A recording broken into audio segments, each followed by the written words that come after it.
नमस्ते बच्चों, कैसे हैं आप सब। मैं उम्मीद करता हूं कि आप बहुत ही स्वस्थ होंगे, सुरक्षित होंगे और साथ में आपका परिवार भी स्वस्थ और सुरक्षित होगा। मैंने अमूमन देखा YouTube पे कि इंग्लिश मीडियम में फिजिक्स पढ़ने के लिए तो बहुत सारी वीडियोस की भरमार है, लेकिन हिंदी मीडियम वाले बच्चों के लिए थोड़ी सी कमी है वीडियोस की, थोड़े से कम कंटेंट्स हैं, थोड़े से कम लेक्चर्स हैं।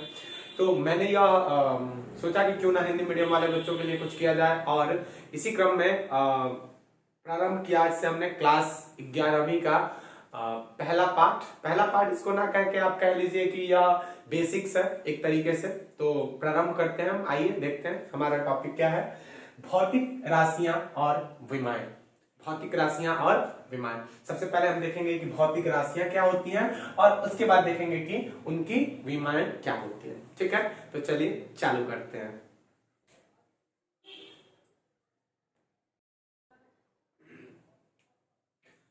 भौतिक राशियां। भौतिक राशियां क्या कहते हैं? आप अगर साहित्य की किताब लेके बैठो और भौतिकी की किताब लेके बैठो तो उसमें साहित्य की किताब में और भौतिकी की किताब में कुछ शब्दों के अंतर आपको देखने को मिलेंगे। जैसे कि आपको भौतिकी की किताब में कुछ शब्द ऐसे मिल जाएंगे, बल, आपको बल मिल जाएगा, आपको बहुत सारे शब्द मिल जाएंगे, आपको लंबाई मिल जाएगी, चाल मिल जाएगा, वेग मिल जाएंगी, ये सारी चीजें। तो यही तो भौतिक राशियां हैं, इन्हीं के बारे में तो हमको भौतिकी में, फिजिक्स में पढ़ना है। तो परिभाषा इनकी क्या होती है कि वे सारी राशियां, क्या, वे सारी राशियां जिनको हम माप सकते हैं, क्या कर सकते हैं, माप सकते हैं, वो राशियां जिन्हें मापा जा सकता हो, मापा जा सकता हो, उन्हें भौतिक राशि कहते हैं। वे राशियां जिन्हें क्या किया जा सकता हो, मापा जा सकता हो, उन्हें भौतिक राशि कहते हैं। उदाहरण में अभी अभी जो मैंने लिखा था, लंबाई, लंबाई को आप माप सकते हैं, लंबाई को आप माप सकते हैं, ये भौतिक राशि है। चाल, आप चाल को माप सकते हो तभी तो पता चलेगा कि वो मेरे से तेज चल रहा है, मैं उससे स्लो चल रहा हूं, मैं उससे धीरे चल रहा हूं। द्रव्यमान को आप माप सकते हैं, ये क्या कहलाएगी, आपकी भौतिक राशि कहला जाएगी। ये सारी चीजें ये कहलाती हैं भौतिक राशियां। बल लिखते हैं हम, ये सारी चीजें क्या कहलाती हैं, भौतिक राशियां कहलाती हैं, जिन्हें हम माप सकते हैं, किसी भी विधि से मापे हम उसको माप सकते हैं, वे सारी क्या कहलाती है, भौतिक राशियां कहलाती हैं। और भौतिकी में हमको इन्हीं भौतिक राशियों के बारे में पढ़ना है, इनका नाम, इनकी विमा, इनका सूत्र, इनका मात्रक, ये सारी चीजें हमको पढ़नी है, सूत्रों का सत्यापन, यही सारी चीजें हमको पढ़नी है। प्रश्न ये उठता है कि तब भौतिकी में पढ़ना क्या नहीं है, क्या वो कौन सी चीजें होती हैं जो भौतिक राशियां नहीं होती हैं? तो वे राशियां जिन्हें हम माप नहीं सकते हैं, वे राशियां जिन्हें हम माप नहीं सकते हैं, उन्हें हम भौतिक राशि नहीं कह सकते हैं। उदाहरण के लिए मैं आपको बताता हूं, देखिए प्रेम आप इसे माप सकते हैं क्या? आप बोल सकते हो क्या कि मैं तुमसे इतना लीटर प्रेम करता हूं? नहीं, ये भौतिक राशि नहीं है और इसे मुझे भौतिकी में नहीं पढ़ना है, इसको किसमें पढ़ना है, साहित्य में पढ़ना है। क्रोध, आप क्रोध को माप सकते हो क्या? आज मैं तुम पे इतना किलो गुस्सा हूं, नहीं माप सकते हैं, भौतिकी में नहीं पढ़ना है, भौतिक राशि नहीं है। सुंदरता को माप सकते हो क्या? मैं तुमसे 3 डिग्री ज्यादा सुंदर हूं, ऐसा कहा जा सकता है क्या? नहीं कहा जा सकता। ये सारी भौतिक राशियां नहीं होंगी, ये सारी भौतिक राशियां कहलाएंगी, जिन्हें हम क्या कर सकते हैं, माप सकते हैं। क्योंकि बहुत सारी भौतिक राशियां हैं, हमको तकरीबन 350 से 400 के करीब भौतिक राशियों का नाम याद रखना है, 400 के करीब नाम याद रखना है। उनमें से सत्यापन करते जाएंगे तो कम से कम तकरीबन महत्वपूर्ण 50, 60, 70 महत्वपूर्ण हो जाती है, जिनका सत्यापन वगैरह सब हमको करना पड़ता है 11th और 12th में। तो आइए देखते हैं कि भौतिक राशियों के बारे में थोड़ा सा और हम जानते हैं। भौतिक राशि आपने देख ली। अब इंसान क्या करता है ना, कि इंसान अपनी सहूलियत के लिए चीजों को बांट के पढ़ता है। तो हमने क्या कर दिया, भौतिक राशियों का वर्गीकरण कर दिया। भौतिक राशियों का वर्गीकरण,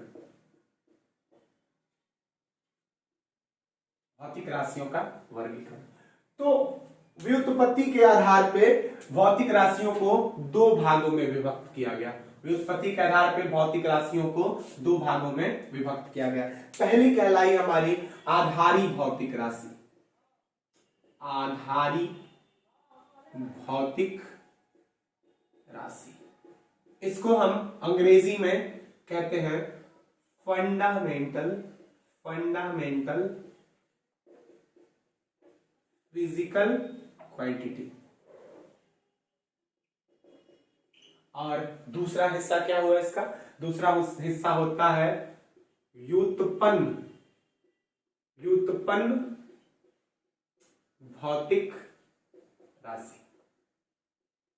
इसको अंग्रेजी में कहते हैं हम डिराइव्ड फिजिकल क्वांटिटी। क्या होती हैं आधारी भौतिक राशियां और क्या होती हैं व्युत्पन्न भौतिक राशियां?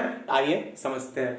आधारी भौतिक राशियां ये वो भौतिक राशियां हैं जिनको बनाने में, वे भौतिक राशियां जिनको बनाने में किसी अन्य भौतिक राशि का प्रयोग ना किया गया हो, जिनको बनाने में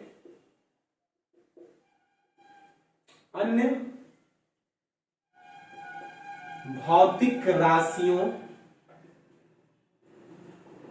का प्रयोग ना हो, यानी कि क्या हो, ये स्वतंत्र हो। ये क्या हो? बिल्कुल ही स्वतंत्र हो। इनको बनाने में किसी दूसरी भौतिक राशि का प्रयोग ना किया गया हो। इन्हें कहते हैं हम आधारी भौतिक राशियां, फंडामेंटल फिजिकल क्वांटिटीज। और व्युत्पन्न वाली क्या होती हैं? जो आधारी भौतिक राशियों से मिलकर बनी हो।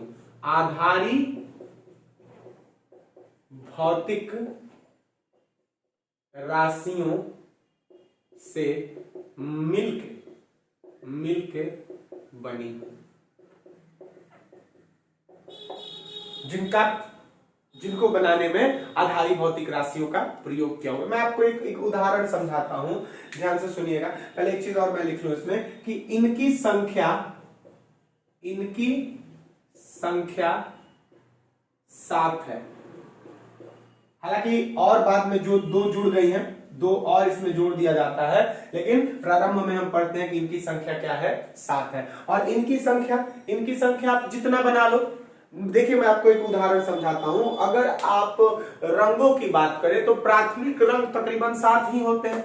7 प्राथमिक रंग होते हैं, लेकिन आप गलती से आपकी मम्मी बोली कि साड़ी में लगाने वाला फॉल खरीद के लाइए या नेल पॉलिश खरीद के लाइए, तो वहां पे आपको नेल पॉलिश की दुकान वाला इतने रंग दिखाएगा कि आप आश्चर्यचकित हो जाओगे कि अरे हमने तो 7 ही पढ़ा था, आप तो इतना सारा रंग लेके बैठे, बेबी पिंक, चॉकलेट पिंक, फलाना ब्लैक, जेड में, बहुत सारे रंग आ जाते हैं। तो वो क्या होते हैं कि 7 रंगों से मिलके हम बहुत सारे रंग बना चुके होते हैं। यही कहानी यहाँ पे भी है। 7 आधारी भौतिक राशियां होती हैं और इनसे मिलके हम कई सारी व्युत्पन्न राशियां बना लेते हैं। ये कहानी होती है आधारी भौतिक राशि और व्युत्पन्न भौतिक राशि की। अब जानेंगे हम धीरे धीरे कि आधारी क्या होती है। इन 7 का हम पहले क्या करते हैं, इधर नाम लिखने की कोशिश करते हैं। इन 7 का इधर अगर जगह बचता है तो, नहीं तो मुझे मिटाना पड़े शायद। इन 7 का मैं इधर नाम लिखने की कोशिश करता हूँ। थोड़ा सा हॉर्न की आवाज को इग्नोर कर दीजिएगा। मैं कोशिश करूंगा कि ये समस्या दूर हो जाए, क्योंकि मेरा घर रोड के पास है। तो और आदमी को क्या है, आदमी को अगर दे दो कुछ भी चीज तो वो उससे के साथ खेलता रहता है, जूझता रहता है। गाड़ी में हॉर्न लगवा दिया, इसका मतलब कहीं पे बजाते रहेंगे। चलिए मैं इसको मिटा दूं। आप इसका स्क्रीनशॉट ले लीजिए, आप नोट्स बनाते चलिएगा। आपको नोट्स भी अगर आपका है तो व्हाट्सएप पे मेरे आप मैसेज कीजिए, मैं आपको नोट्स भी भेज दूंगा फ्री ऑफ कॉस्ट। क्या होती है? पहला होता है द्रव्यमान। ये कौन सी चीज है? ये आधारी भौतिक राशियां, द्रव्यमान। दूसरा होता है, दूसरी क्या होती है? लंबाई। तीसरी समय।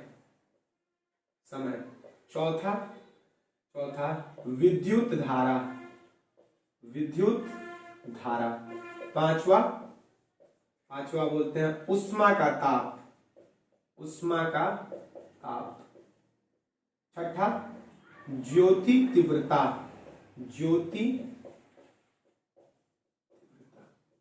सातवां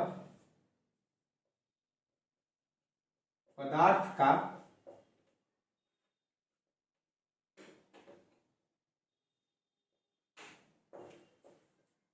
परिमाण। आपको नीचे वाला दिख रहा है या नहीं दिख रहा है? मैं एक बार चेक कर लेता हूं। नीचे वाला आपको पदार्थ का परिमाण दिख रहा है? तकरीबन पदार्थ का परिमाण। ये होती हैं 7 भौतिक राशियां, 7 आधारी भौतिक राशियां। द्रव्यमान, लंबाई, समय, विद्युत धारा, ऊष्मा का ताप, ज्योति तीव्रता और पदार्थ का परिमाण। इसमें 2 और जुड़ जाती हैं, 2 और जुड़ जाती हैं। एक होता है समतल कोण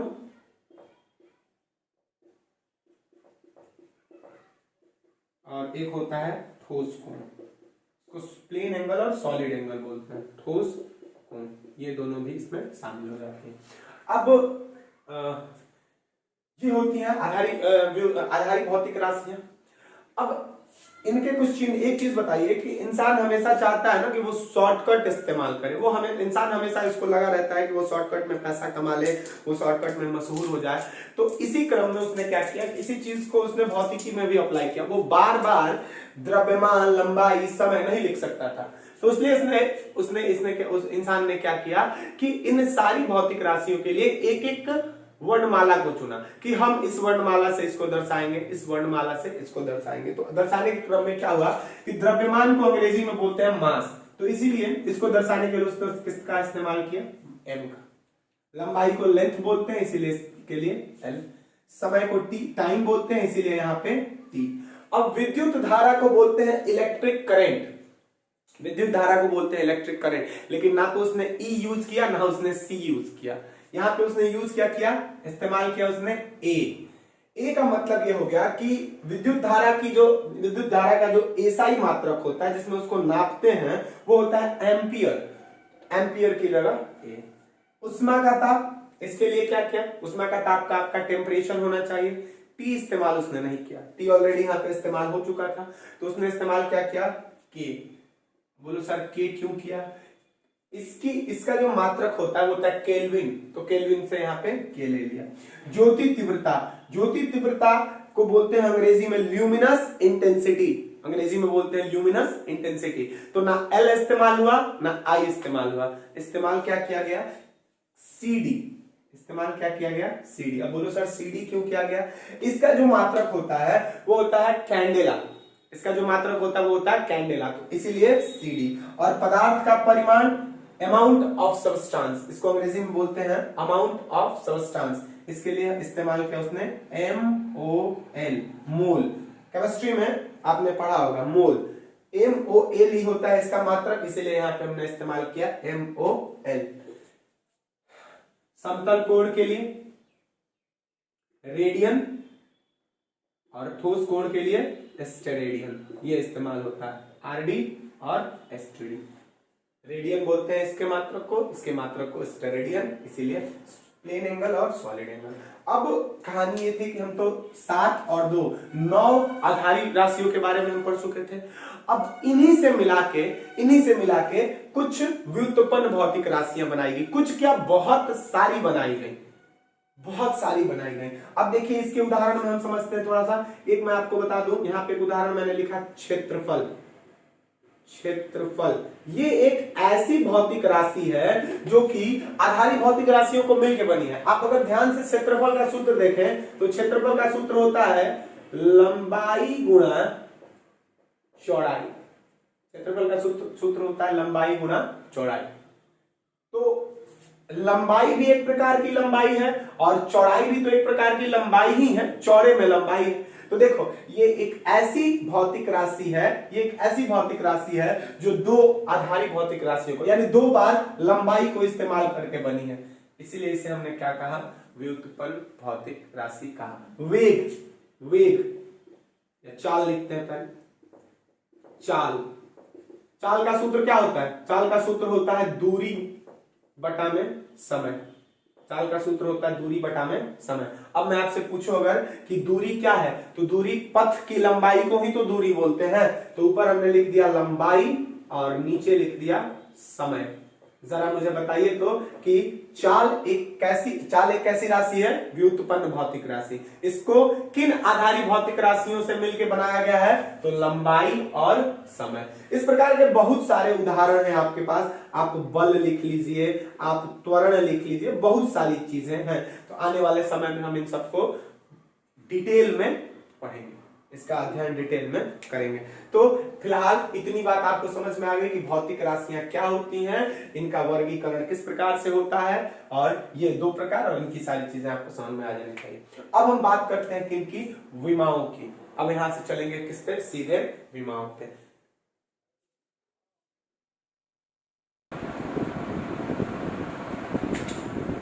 किसी व्युत्पन्न राशि को मूल राशि के पदों में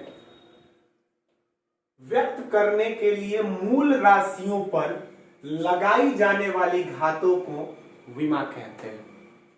अर्थ क्या हुआ? हमने देखा था कि किसी भी व्युत्पन्न राशि को, कोई भी व्युत्पन्न राशि हो, उसको आधारी राशि से मिलकर ही बनाया गया है। बिना आधारी राशि के किसी व्युत्पन्न राशि की संकल्पना ही नहीं की जा सकती है। तो अब किसी व्युत्पन्न राशि को बनाने के लिए, प्राप्त करने के लिए आधारी राशियों पर जो घात लगाई जाती है, उन्हीं घातों को क्या कहते हैं? उस राशि की क्या कहते हैं? उस व्युत्पन्न राशि की विमा कहते हैं। जैसे देखिए, उदाहरण मैं आपको समझाता हूं, ध्यान से समझिएगा। उदाहरण क्षेत्रफल।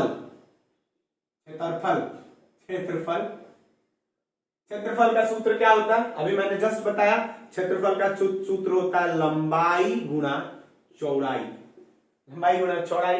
अब बाबू, लंबाई भी एक प्रकार की लंबाई ही है और चौड़ाई भी एक प्रकार की लंबाई ही है, तो इसके लिए भी हम लंबाई ही लिख दें। चलिए, लंबाई को किससे दर्शाते थे? L से, और लंबाई यहां पे भी L, यानी कि L पे घात 2। चौड़ाई को प्राप्त करने के लिए लंबाई पे कितना घात लगाया गया? तो 2। ये 2 क्या? देखिए, इसको कैसे पढ़ेंगे? अगर आपसे कोई पूछता है कि क्षेत्रफल की विमा क्या होगी, तो आप कहोगे कि लंबाई पे घात 2। लंबाई पे घात 2, ये होती है क्षेत्रफल की विमा। और भी बहुत सारे उदाहरण हैं, और भी बहुत सारे उदाहरण मैं आपको बताता हूं। चलिए देखते हैं। आयतन। आयतन एक व्युत्पन्न राशि है। आयतन का सूत्र होता है लंबाई गुणा चौड़ाई गुणा ऊंचाई। लंबाई गुणा चौड़ाई गुणा ऊंचाई। आइए देखते हैं इसकी विमा। इसकी विमा क्या हो जाएगी? लंबाई के लिए L, चौड़ाई भी लंबाई है तो इसके लिए भी L, और ऊंचाई भी एक प्रकार की लंबाई है तो इसके लिए भी L, यानी कि L पे घात 3। अगर आपसे कोई पूछता है कि आयतन की विमा क्या होगी, तो आप उसको जवाब दोगे L पे घात 3। ये होती है विमाएं। और उदाहरण लेते हैं। मैं आपसे एक उदाहरण लेता हूं, चाल देता हूं। चाल की विमा प्राप्त करते हैं। चाल एक व्युत्पन्न राशि है। देखते हैं कि चाल किन किन आधारी राशियों से मिलकर बना हुआ है। तो चाल को बनाने के लिए चाल का सूत्र होता है दूरी बटा में समय। दूरी बटा समय। दूरी को क्या कहेंगे बाबू? दूरी को कहेंगे लंबाई है। L पे 0 मैंने लंबाई है, अब बटा में समय के लिए समय ही लिख देते हैं। समय लंबाई बटा में समय। अब एक बात बताइए, लंबाई को किससे दर्शाते हैं? L से, और समय को किससे दर्शाते थे? T से। देखो, अगर कुछ भी नहीं है तो घात 1 लगा दें, नीचे कुछ भी नहीं है तो घात 1 लगा दें। अब इसको ऊपर लेके जाएंगे, L पे 1 और T पे -1। देखिए ये कहानी। अगर आपसे कोई पूछता है कि चाल की विमा क्या होगी, तो कहोगे कि लंबाई में 1 और समय में -1, T में -1। इन्हीं घातों को क्या कहते हैं? विमाएं कहते हैं। इन्हीं घातों को क्या कहते हैं? विमा कहते हैं। किसी भी चीज के आपको अगर सूत्र दिया जाए तो आपको विमा प्राप्त करना होता है। आपको सूत्र दे दिया जाएगा, आपको उनकी क्या निकालनी होती है? विमा निकालनी होती है। अब यहां पे एक छोटी सी बात मैं आपको जोड़ता हूं, छोटी सी बात मैं आपको बता दूं कि क्षेत्रफल की विमा आपने क्या लिखी? L पे पावर 2, आयतन की L पे पावर 3, और वेग की आपने क्या लिखी? चाल की L पे 1 और T पे -1। बिल्कुल सही है विमाएं। लेकिन भौतिकी में किसी भी चीज को थोड़ा सजा के लिखा जाता है। तो तो बोलो कि सर इसको कैसे सजाएं, इसमें फेयर एंड लवली और क्रीम पाउडर लगाना है क्या? नहीं, इसमें वो सारी चीजें नहीं करनी है। कहा जाता है कि आप किसी भी भौतिक राशि की विमा को, किसी भी भौतिक राशि की, हालांकि ये जरूरी नहीं है, ये बिल्कुल जरूरी नहीं है, लेकिन कहा जाता है कि किसी भी भौतिक राशि की विमा को कम से कम 3 भौतिक राशियों, 3 आधारी भौतिक राशियों के स्वरूप में लिखिए। वो कौन कौन सी होती हैं 3 आधारी भौतिक राशियां? द्रव्यमान,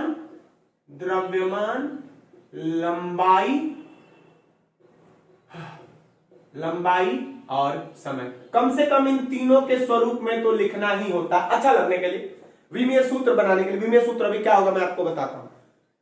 ये सही है, आयतन की विमा लंबाई में 3 सही है, लेकिन अच्छा, इसको और अच्छा बनाने के लिए क्या करेंगे, कम से कम इन तीनों का प्रयोग कर लीजिए।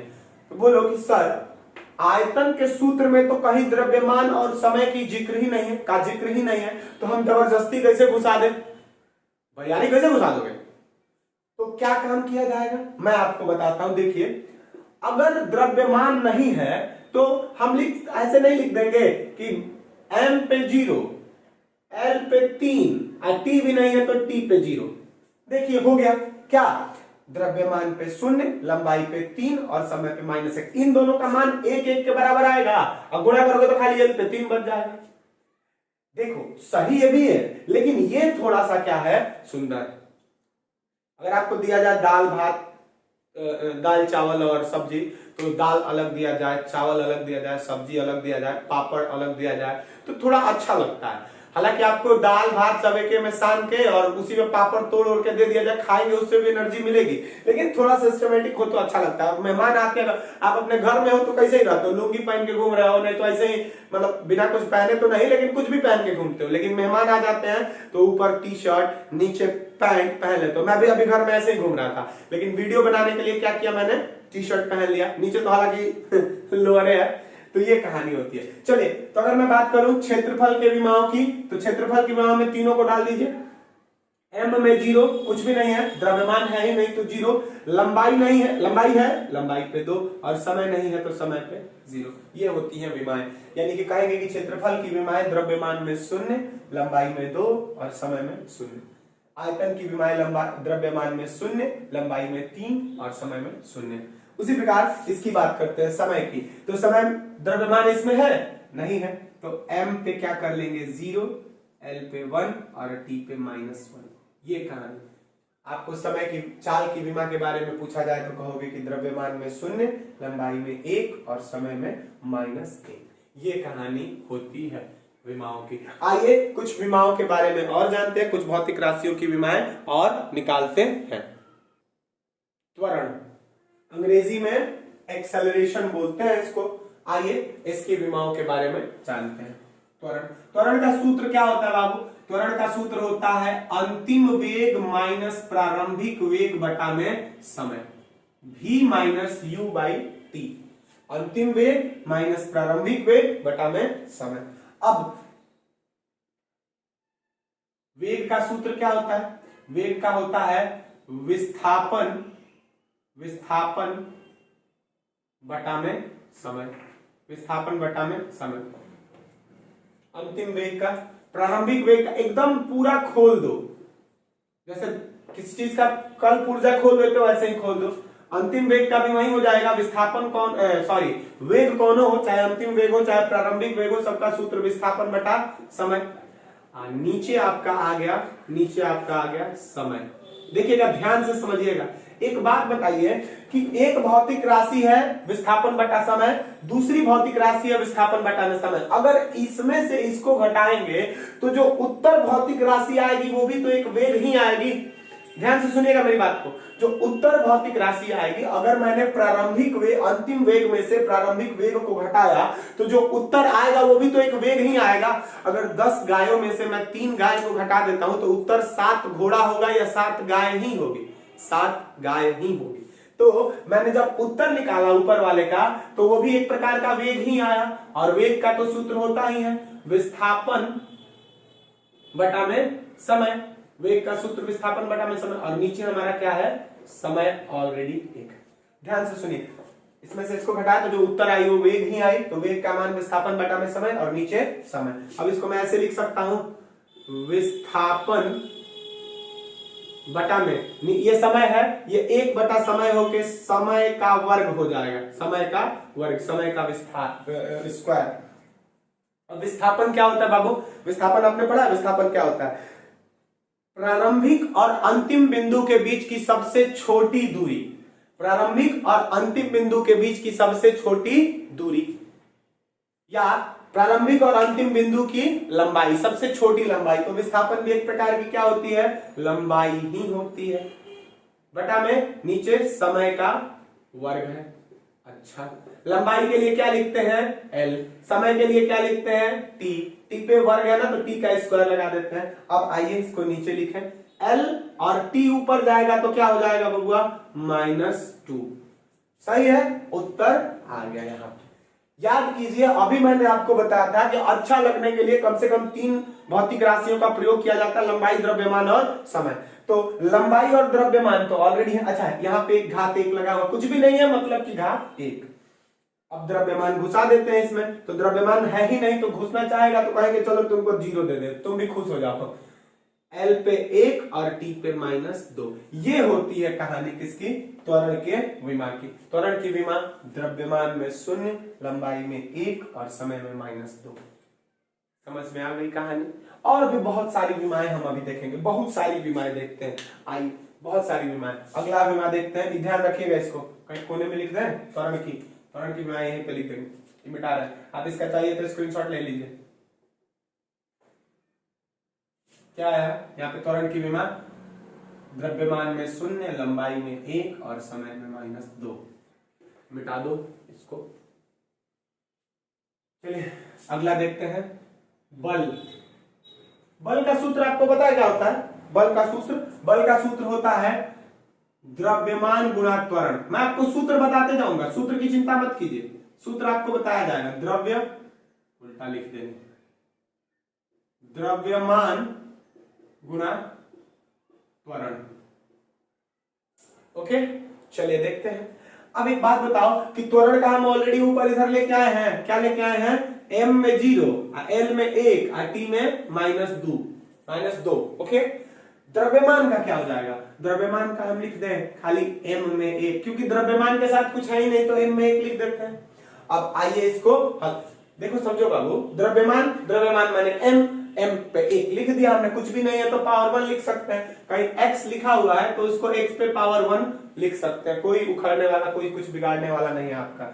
चलिए अब आइए हल करते हैं इसको। यहाँ पे m में 1 है और यहाँ में m में 0 है, ये दोनों गुणा में है। आपको कभी बताया गया है कि x पे घात 1 गुणा x पे घात b, x पे घात a गुणा x पे घात b, ये हो जाता है a प्लस b।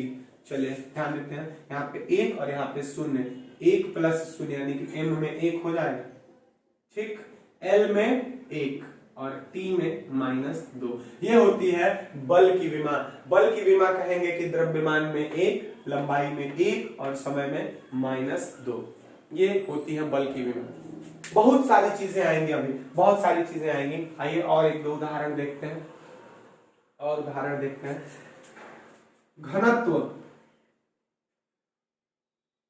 घनत्व सूत्र क्या होता है बाबू? घनत्व का सूत्र होता है, घनत्व का द्रव्यमान बटा में आयतन, द्रव्यमान बटा में आयतन। ओके, द्रव्यमान बटा में आयतन। द्रव्यमान का क्या हो जाएगा बाबू? द्रव्यमान का m पे 1, आयतन का क्या हो जाएगा बाबू? अभी बताए थे ना, L पे 3, लंबाई गुणा चौड़ाई गुणा ऊंचाई, माने L गुणा L, ठीक है। m पे 1, L पे 3, नीचे लिखते हैं m पे क्या हो जाएगा? 1, L ऊपर जाएगा तो -3 हो जाएगा, +3 है तो ऊपर जाके -3। ये होती है विमा किसकी? घनत्व की। लेकिन हमको कम से कम 3 राशियों का, 3 भौतिक राशियों का प्रयोग करना ही करना है, द्रव्यमान, लंबाई और समय। द्रव्यमान और लंबाई तो है, समय नहीं है, तो समय पे क्या लगा दे? समय पे घात 0 लगा दे। रो मत, तुमको भी घात 0 लगा के हम बुला लेंगे, तुम भी साथ में रहो, ठीक है। ये होती है कहानी घनत्व के विमा की। घनत्व की विमा की बात होगी तो द्रव्यमान में 1, लंबाई में -3 और समय में 0। पीछे नीचे दिख रहा है ना, हाँ दिख रहा है। चलिए, तो कुछ इस प्रकार की कहानी चलती है, और भी बहुत सारी चीजें देखते हैं। आइए देखते हैं।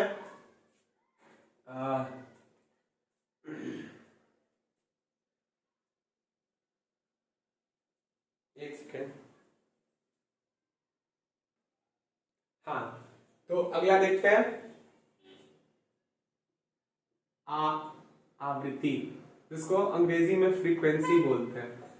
इसका सूत्र होता है 1/समय। 1/समय क्या होती है आवृत्ति? आने वाले क्लासेस में इसको बहुत डिटेल में पढ़ना है, अभी तो खाली इसकी विमा निकालना सीखेंगे हम। 1/समय। अब 1/समय, समय के लिए कौन सा वर्णमाला था, कौन सा लेटर था? टी। टी पे घात 1। खाली टी अच्छा नहीं लगता तो उस पे पावर 1 लगा देते हैं। अब चूंकि ये जब ऊपर जाएगा तो क्या हो जाएगा? टी पे पावर -1। ये होती है आवृत्ति की विमा। लेकिन 1 मिनट, मैंने आपको बताया था कि कम से कम 3 भौतिक राशियों का प्रयोग हम करेंगे, द्रव्यमान, लंबाई और समय। तो द्रव्यमान और लंबाई को बोलेंगे रो मत, तुम लोग भी आ जाओ। m में 0, l में 0 और t में -1। ये होती है विमा आवृत्ति की। इस प्रकार से हम हल करते हैं बहुत सारी चीजों को। और भी बहुत सारे उदाहरण है, और भी बहुत सारे उदाहरण है। चलिए आइए 1-2 उदाहरण और देखते हैं, फिर आप घर पे नेट से, इंटरनेट से, किताबों से खोज के कहीं से भी आप कम से कम 50, 60, 70, 80 विमाओं का, भौतिक राशियों का विमा निकालेंगे और प्रैक्टिस करेंगे। चलिए देखिए अगला। एक मैं देता हूं आपको, विकृति। विकृति विकृति क्या होती है? जैसे मान लेते हैं ना कि विकृति का सूत्र मैं आपको दे देता हूं। विकृति का होता है विन्यास में परिवर्तन। विन्यास में परिवर्तन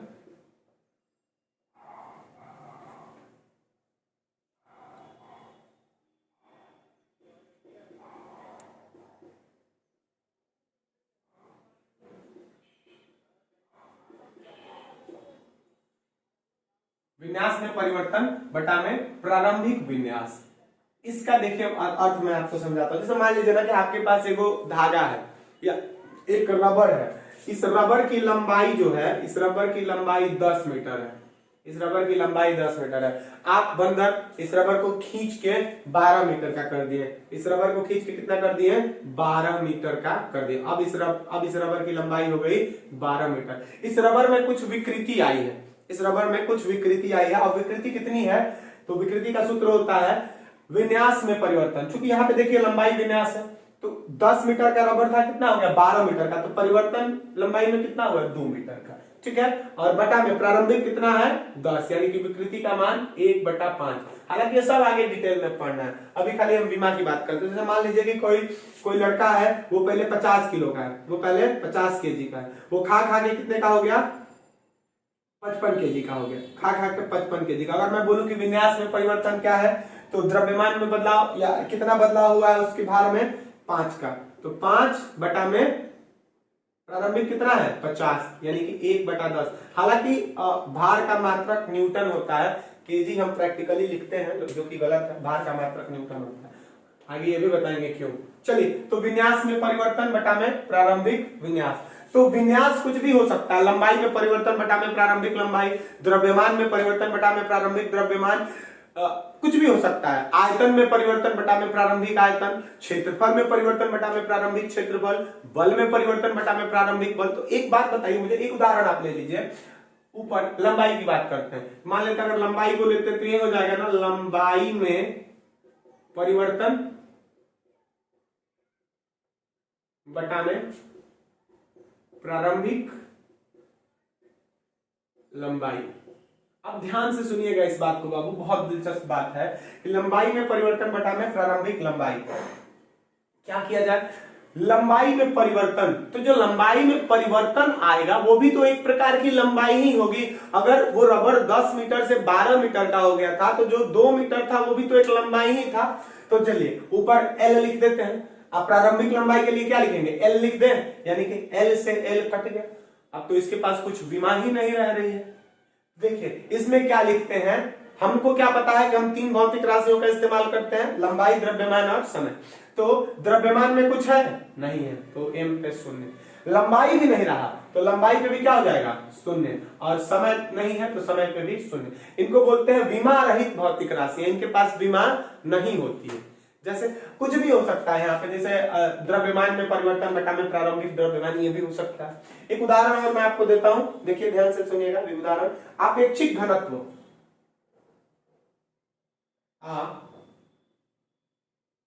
अपेक्षिक घनत्व, ये क्या होता है? अपेक्षिक घनत्व क्या होता है? इसका सूत्र होता है पदार्थ का घनत्व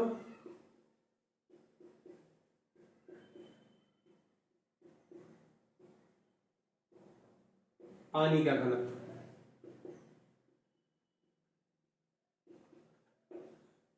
इसको बोलते हैं relative density, density of material बटा में डेंसिटी ऑफ वाटर, इसी को तो अपेक्षिक घनत्व बोलते हैं। अब देखिए ऊपर भी घनत्व ही है और नीचे भी क्या है, घनत्व ही है, तो ऊपर के घनत्व के लिए जो विमा होगी नीचे वाले के लिए भी वही हो जाएगी।